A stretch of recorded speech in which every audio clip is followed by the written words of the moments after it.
Napoleon Hill identificou 6 erros fatais em todos que não prosperaram. Você comete algum deles? Atenção! Napoleon Hill passou 20 anos estudando os padrões de comportamento de centenas de milionários. Ele sabia exatamente o que levava uma pessoa a prosperar. E sabia com a mesma precisão o que levava uma pessoa a ficar estagnada para sempre. E se ele olhasse para a vida de uma pessoa de 50, 55, 60 anos hoje, ele seria capaz de apontar os erros com precisão cirúrgica. Não porque fosse severo, mas porque ele mapeou esses erros em centenas de histórias ao longo de décadas. Nos próximos 25 minutos, vou revelar os 6 erros que Hill teria identificado na sua vida. Não para te julgar, para te liberar. Porque erros reconhecidos são erros corrigíveis, e erros corrigíveis têm um prazo, agora. Mas antes do primeiro erro, se você tem mais de 45 anos e quer entender como Napoleon Hill aplicou a prosperidade na prática, se inscreva agora, você está no lugar certo. Ativa o sininho. Toda semana tem conteúdo novo aqui, feito para pessoas que já viveram o suficiente para saber que a hora de agir é agora. Inscrito? Então, vamos direto ao primeiro erro. Em Pense e Enriqueça, Hill escreveu algo que chocou muita gente. A maioria das pessoas falha não por falta de talento, mas por falta de determinação de usar seus talentos. Pensa no impacto dessa frase. Não é falta de capacidade, não é falta de sorte, é falta de determinação de usar o que você já tem. Depois de décadas de vida, você acumulou talento, experiência, conhecimento e perspectiva que a maioria dos jovens não tem. Mas acumulou também, e isso Hill identificava em quase todos, um conjunto de padrões mentais e comportamentais que bloqueiam a prosperidade de forma silenciosa e consistente. Esses são os 6 erros que vamos desmontar hoje, um por um. E para cada erro, vou te dar uma ação prática que você pode tomar esta semana. Comenta agora. Estou pronto para corrigir. Porque a partir de agora, cada erro reconhecido vale ouro. Erro 1. Trocar sonhos por realismo depois dos 50. Quando foi a última vez que você se permitiu sonhar com um número financeiro específico, sem imediatamente criar uma lista de razões pelas quais isso é impossível? Se você ficou pensando e não conseguiu lembrar de uma vez recente, você está cometendo o primeiro erro. Hill chamava isso de consciência de pobreza disfarçada de realismo.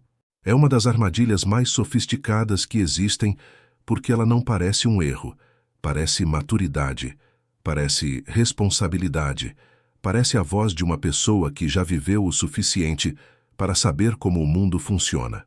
Mas Hill foi implacável nesse ponto. A diferença entre uma pessoa que prospera e uma que não prospera, na maioria dos casos, não é circunstancial. É a disposição de sustentar um desejo específico diante das circunstâncias adversas. Ele estudou pessoas que ficaram ricas depois dos 50, 55, 60 anos. E todas elas tinham em comum a capacidade de manter um alvo claro, um sonho financeiro específico, mesmo quando tudo ao redor parecia apontar para a impossibilidade. Você sabe o que a voz do realismo excessivo faz com a sua prosperidade? Ela não te protege de expectativas frustradas, ela te protege de tentar, e quem não tenta, não constrói. A ação para esta semana é esta. Escreva um sonho financeiro que você abandonou depois dos 40, não com a intenção imediata de realizá-lo, só para recuperá-lo do arquivo da sua mente. Depois, pesquise 3 pessoas reais que realizaram algo parecido depois dos 50. Elas existem, e quando você as encontrar, o realismo vai começar a ter uma nova definição. Mas esse primeiro erro é só a porta de entrada, porque o segundo erro amplifica o primeiro de uma forma que pode custar anos de prosperidade. Fica comigo. Erro 2. Procrastinação disfarçada de prudência. Quantas vezes você disse alguma versão desta frase? Quando a situação melhorar, eu começo. Quando a dívida acabar. Quando os filhos terminarem a faculdade. Quando a economia estabilizar. Quando eu tiver mais tempo. Quando eu entender melhor o assunto. Cada uma dessas frases soa razoável, soa prudente, Soa como a decisão de uma pessoa responsável que não quer se precipitar.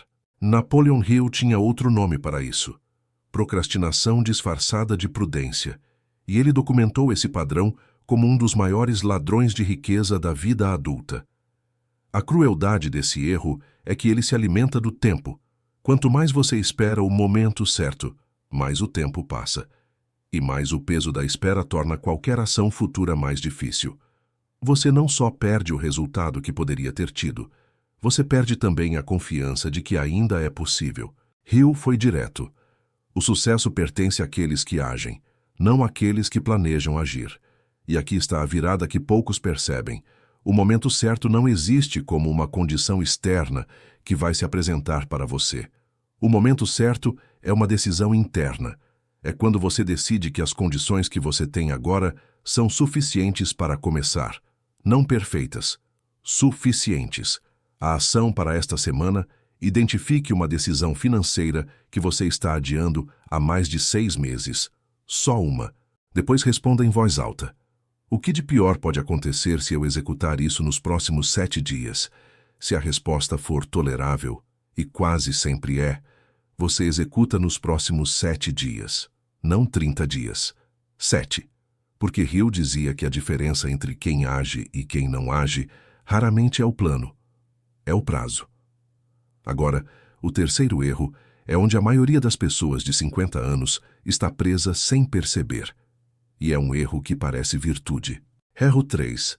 Vender tempo em vez de construir ativos. Você já parou para calcular qual porcentagem da sua renda atual depende diretamente do seu trabalho ativo, da troca do seu tempo por dinheiro? Para a maioria das pessoas de 50 anos, a resposta é quase 100%. E esse é o terceiro erro que Hill teria identificado imediatamente. Ele foi absolutamente claro sobre isso em Pense e Enriqueça.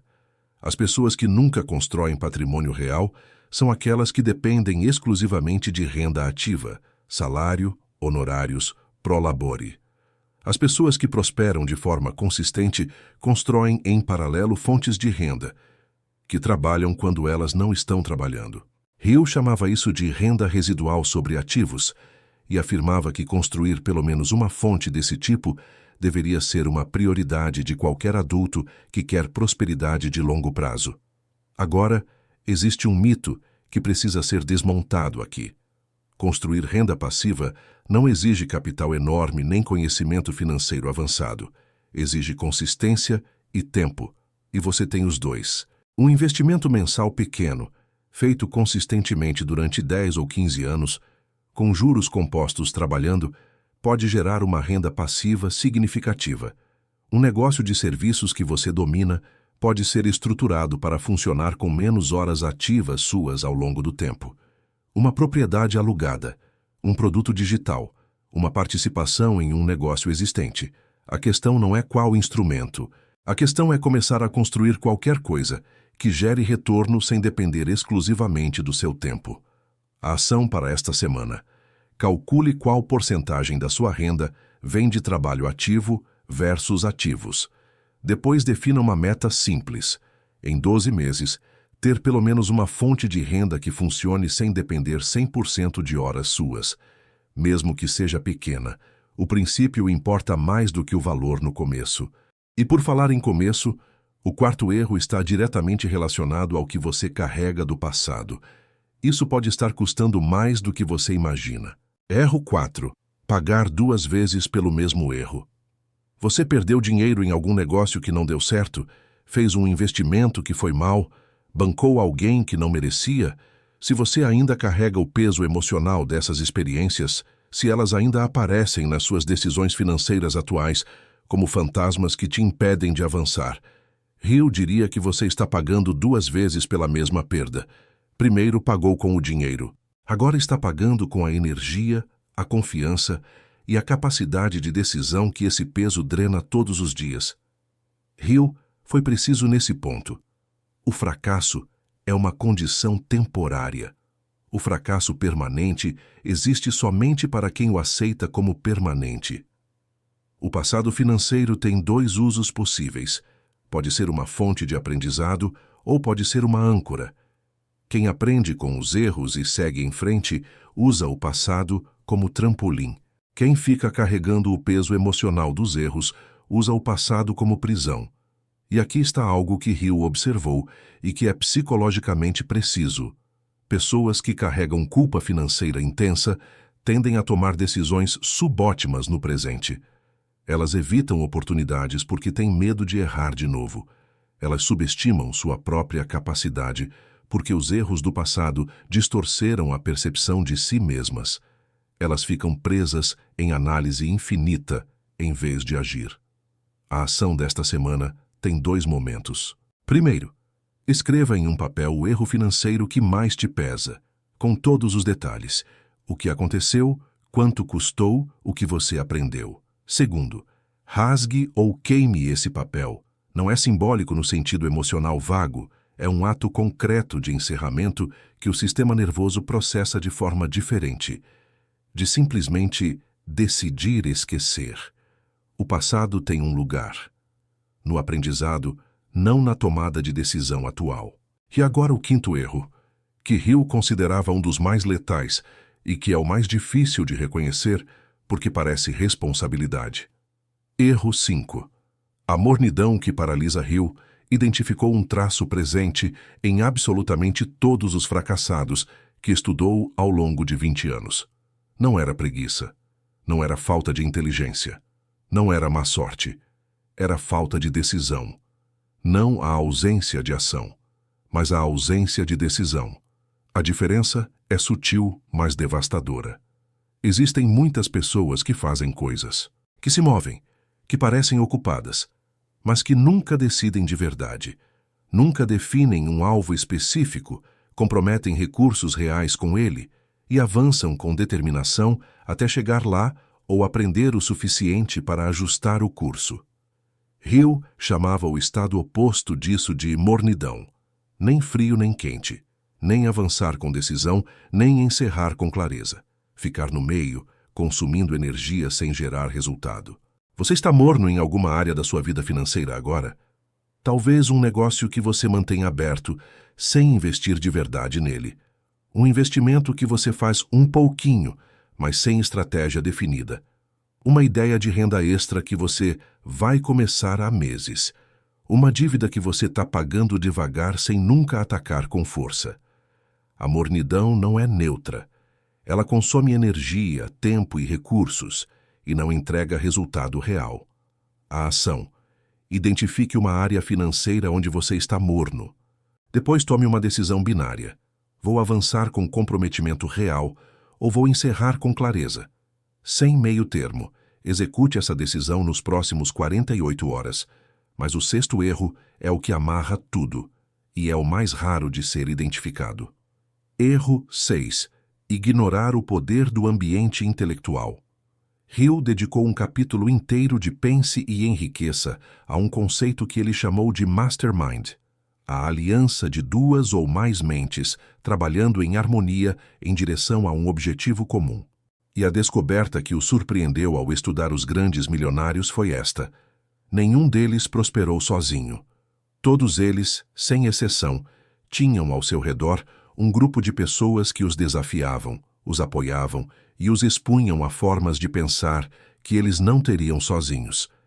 Hill afirmava que quando 2 ou mais mentes se encontram com um propósito comum, o resultado é maior do que a soma das partes. A troca de perspectivas, o estímulo mútuo, a responsabilização, tudo isso acelera o resultado de forma que o trabalho individual não consegue replicar. Agora, olhe ao seu redor. Você tem pessoas no seu círculo próximo com quem conversa regularmente sobre finanças, investimentos, oportunidades, crescimento? Pessoas que te desafiam a pensar maior em vez de te reforçar na zona de conforto? Se a resposta for não, esse é um dos maiores freios do seu crescimento financeiro. E a solução é mais simples do que parece. Você não precisa contratar um mentor de 6 dígitos. Você precisa de uma pessoa, só uma, com quem você se encontre regularmente para falar sobre objetivos financeiros reais, progresso real e desafios reais. A ação. Identifique uma pessoa no seu círculo que tem uma relação mais saudável com o dinheiro do que você, ou que prospera em alguma área que você quer desenvolver. Marque um encontro, presencial ou online, nos próximos 15 dias. Não para pedir conselho, para trocar perspectiva. Isso já é o início do seu mastermind. Você acabou de ver os 6 erros que Napoleon Hill identificaria na sua vida depois dos 50. Trocar sonhos por realismo. Procrastinar disfarçado de prudência. Vender tempo sem construir ativos. Pagar 2 vezes pelo mesmo erro. A mornidão que paralisa e o isolamento intelectual que limita o teto. Todos corrigíveis. Todos com ação prática. Todos a partir de agora. Hill dizia: o homem que decide rapidamente e muda devagar tem mais sucesso do que aquele que decide devagar e nunca muda. Você não precisa de um plano perfeito. Precisa de uma decisão honesta. Comenta agora: eu paro de ser morno hoje. Não como frase de motivação, como declaração de virada. 3 coisas antes de ir. Primeiro, comenta qual dos 6 erros você mais se reconheceu. Isso ajuda outras pessoas que estão no mesmo ponto. Segundo, inscreva-se e ativa o sininho. Toda semana Napoleon Hill aplicado para quem tem mais de 45 anos. Terceiro, compartilha com alguém que precisa ouvir isso hoje. Errar faz parte da trajetória. Continuar repetindo os mesmos erros. Isso é escolha.